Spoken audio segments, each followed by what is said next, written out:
Hey, it's time for Management 386. Be sure that you have some paper and pencil or some way to take notes. I'm going to ask you some questions today, and I'm going to want you to take some time to think. Today, we're going to talk about the beginnings of entrepreneurship and the entrepreneurial mindset and where we're going to be headed in this class so that you have a really good idea of why you're learning what you're learning. Prior to this class, you should have read the information pertaining to the business canvas, and you should have looked at the business canvas template. I want to start today with one of the things that I do in class, and that is an icebreaker. I do lots of icebreakers to get people comfortable with talking and with thinking about things that really apply to the entrepreneurial process. So I'm going to ask you one. I want you to take a minute and I want you to think about this. Pause the video if you have to while you think about your answer, and then write your answer down. Here's the question. Tell me something out of the ordinary that you noticed in the last 24 hours. It can be anything, but just something out of the ordinary. Now pause me, take a minute, and write down your answer.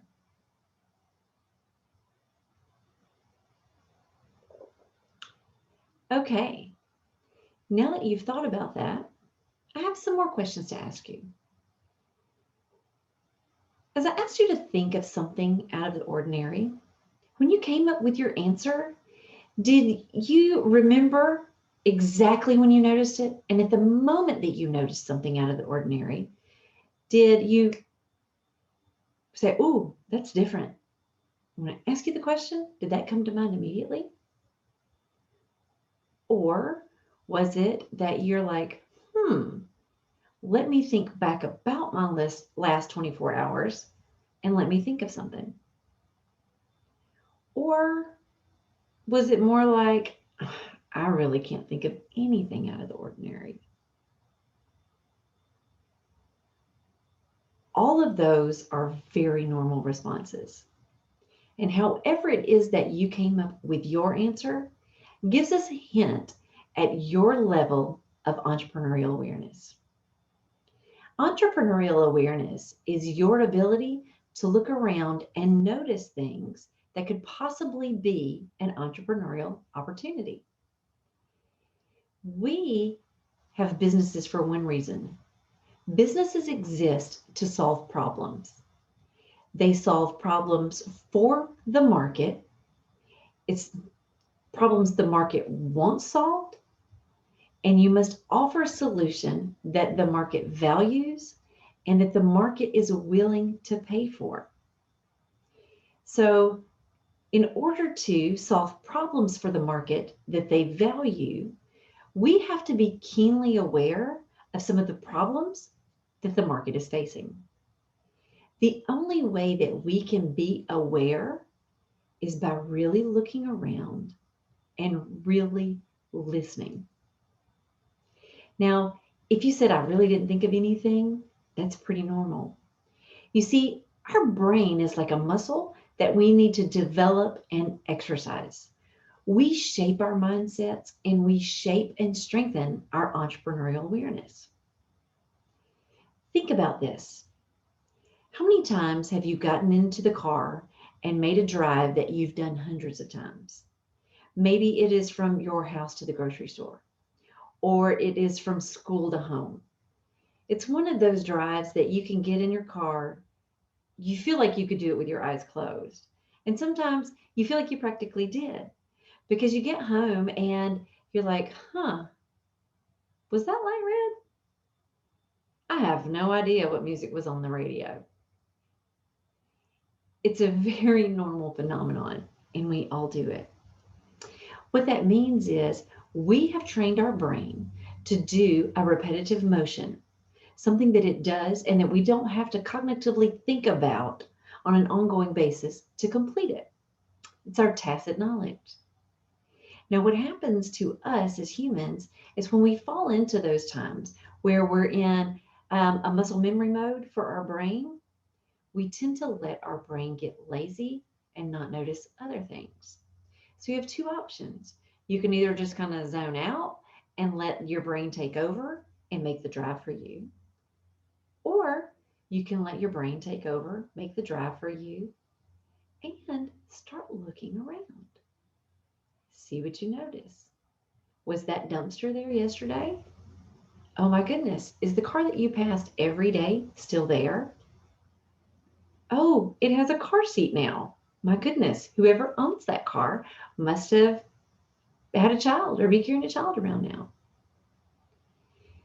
It takes practice to grow your entrepreneurial awareness. And it means being aware all of the time and looking around. It also means learning how to really listen, to listen to what the people around you are saying. You see, when I hear someone complain, every time I hear that, I'm like, ding, ding, ding. That's an opportunity to solve a problem.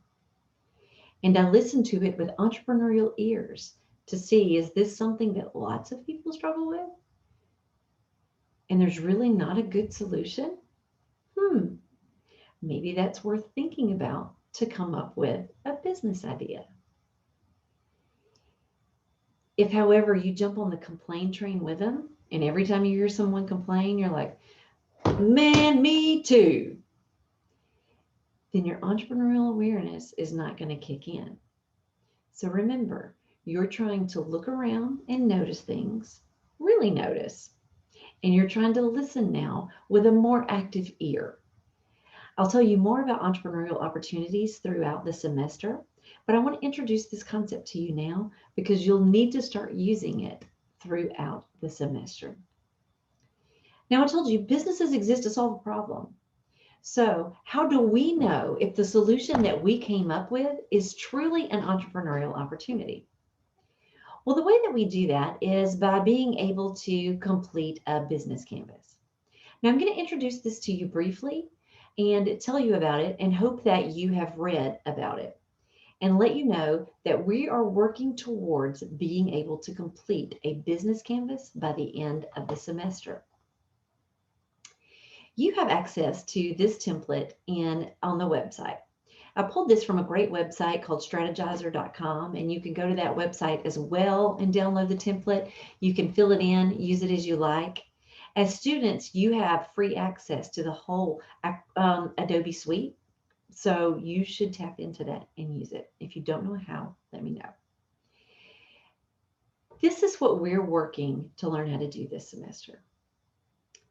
You see, I'm a firm believer that if an entrepreneur truly does their homework, all of their homework, and fills in the business canvas, determines that their solution is really a solution the market values and will pay for and solves a problem for them, and your solution is better than your competition, if you do all of your homework on this and you get to the end of this and you evaluate the information that you have and you say, yes, the risk associated with launching this business is low enough that I feel comfortable doing it, then there is zero reason your business should fail, except for maybe like a COVID pandemic. There's always that one natural disaster that can come along that we don't know about. But the truth is, most entrepreneurs fail because of a lack of preparation. They don't take the time to do the busy work prior to opening their business. They don't do the homework that you're going to learn how to do in this class. Now, is it like super fun? As fun as coming up with your idea and like telling your friends about your idea and like taking the idea to market? No, it's not as fun as that. However, this is a necessary evil because completing all of the due diligence you're going to learn how to do in this class is going to tell you whether or not you should even open the business. When you get to the end of completing the business canvas and all of your homework and you look at it and you're like, gosh, no, the risk is just too much. I'm not going to do that. That is just as successful a decision as if you get to the end of it and you see like, oh yeah, I should do this. Because both decisions are educated decisions and they're good ones. If you decide, no, it's not something I should do, then that means you've saved yourself a lot of money, a lot of heartache, and a lot of failure. So I want you to understand that what we're going to be doing this semester is working towards all of the due diligence that it takes to complete the business canvas. Now, there's a lot of work that has to be done prior to even being able to pull out the business canvas and start working on it. So the first part of the class, we will focus on all of the things that need to happen prior to getting to the business canvas. We'll get to the business canvas, learn how to write the value proposition, and learn how to find all the other information that goes into each one of the squares inside this canvas. You'll also learn how to present this information and how to evaluate opportunities to see if this is really something that you or anyone that you're helping should pursue.